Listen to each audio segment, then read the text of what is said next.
Guys, ang sunod kong gagawin ay gagawa tayo ng sania bajinjan, yung sinasabi nila na musaga bajinjan.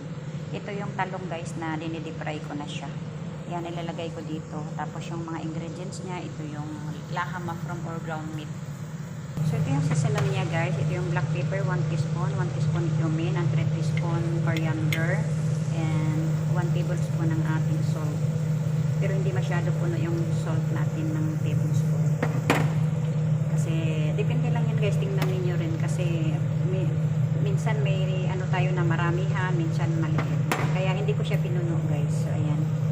Igisa muna tayo ng bawang, sibuyas at kamatis. Yan yung gigisahin natin para sa sauce natin guys. Ayan, at saka isang tomato sauce lang guys ang ating kailangan, itong tomato sauce na ayan. Kailangan natin guys isang tomato sauce. So ayan lang guys, add natin ang ating seasoning. Ayan. Inaad ko na rin yung ating tomato sauce.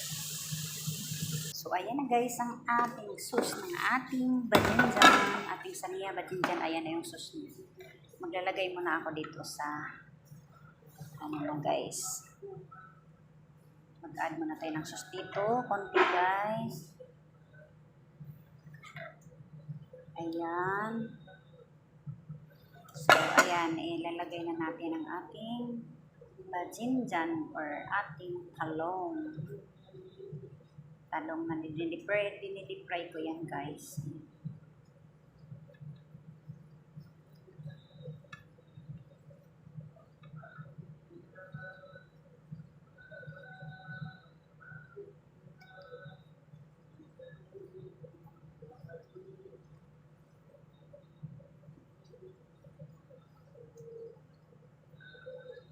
So yan guys, maglalagay tayo ngayon ng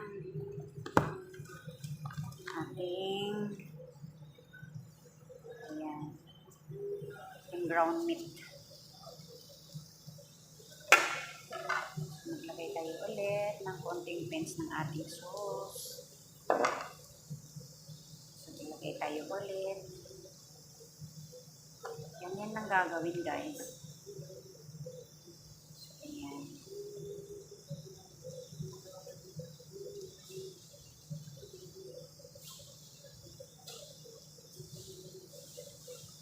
Masarap na yan siya guys kasi nung dinidipry ko yan, nilagyan ko siya ng salt.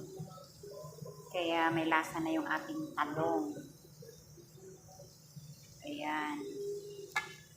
So ayun na siya guys. Lagyan natin ulit siya ng sauce dito sa top. Ayan. Ganun lang siya kasimple guys. Ayan.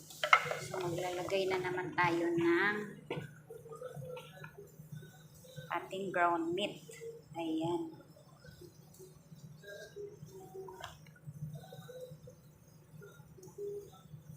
So ayan lang guys, ganun lang kasimple ang ating sania bajinjan. Ayan.